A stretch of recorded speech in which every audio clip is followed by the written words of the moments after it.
We'll start first. Can you just say your name and your title? Sure.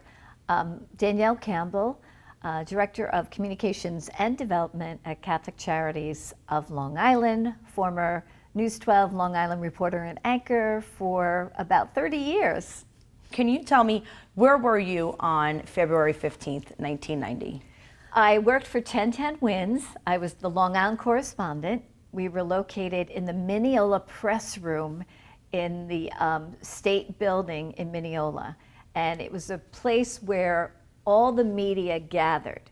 And the idea was we worked the phones, and if somebody wanted to have a press conference, they would come into the Mineola press room and we would all be there. So it was Newsday, UPI, AP, 1010 Wins, WCBS Radio, Channel 11. So you're in the press room, and then how do you find out that there was a car bombing? The public information officers for Nassau and Suffolk County Police would always send either a fax, which was a big deal back then, or they would call and let us know something was breaking that they wanted us to know about. And we did get word, I believe it was through a phone call, that there had been some kind of bombing in North Patchogue and possibly a car bombing. I remember saying to all the reporters, we have to get out there, North Patchogue.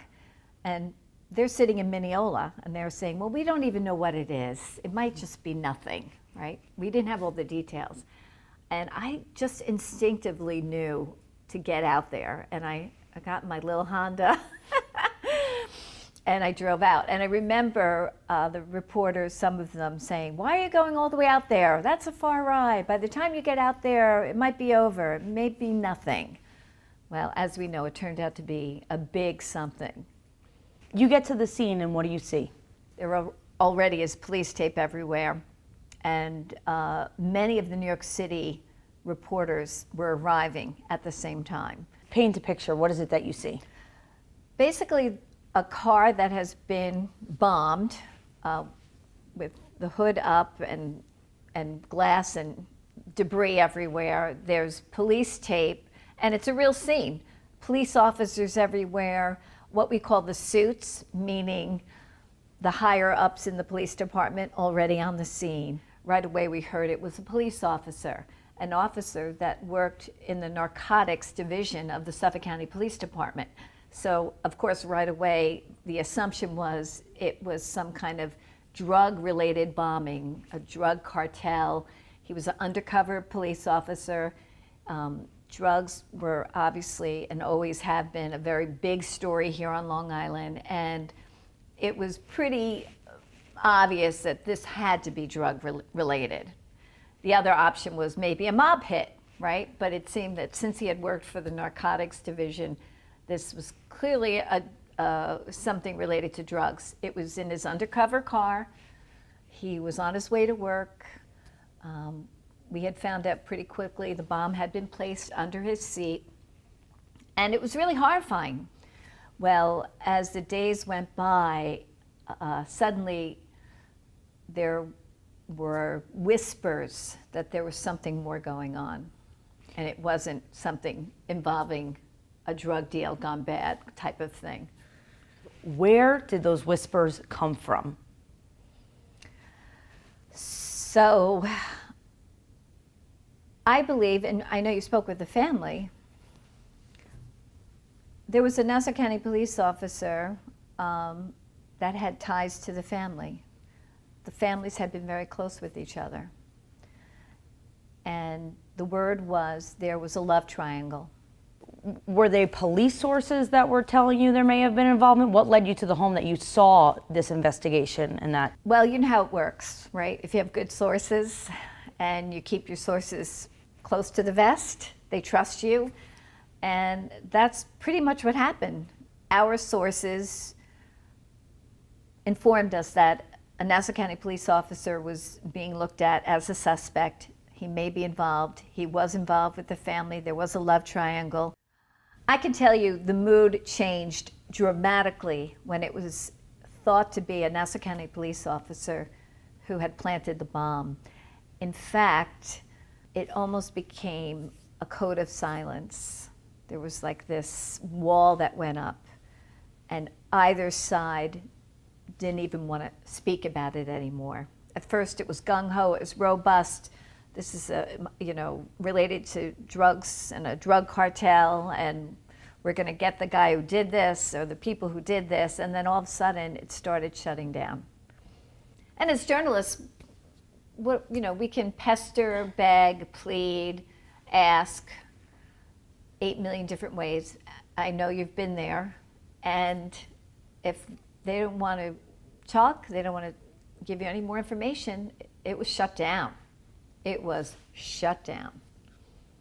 It always haunted me. This story was always something that seemed so insane that it had not been resolved. And the haunting image of those children standing at their father's funeral and knowing how close Melissa came to possibly being injured or dying because of that bombing, it's one of those stories that stays with you. And maybe 5 years, the anniversary of Dennis Wustenhoff's assassination, bombing, death, I had said to News 12, because I was at News 12 now, and said, I think this is a story we need to revisit and speak to the family. I developed a relationship with them. Describe that relationship. Through the years, near the anniversary, we would revisit the story and speak to them. And just because you're doing the same thing, right? It's baffling. It's absolutely baffling how no one is charged with this crime, especially when there was so much happening and then suddenly it stopped. But the relationship with the family, mostly we talk about the fun they had, how great their dad was, all the crazy things he would do. They would go camping, and he was funny, and he would dance, and his wife Fran, just has wonderful memories. And I feel like a little stab in my heart for them, because I know they still have to deal with the reality of what was going on, that their father was having an affair. But I know that they've forgiven him for that, and they just remember all the good times. But they really decided and made a very concerted effort. I would say about 5 years ago or so, they made a very concerted effort to get this story back in front of police officials, back in front of the media.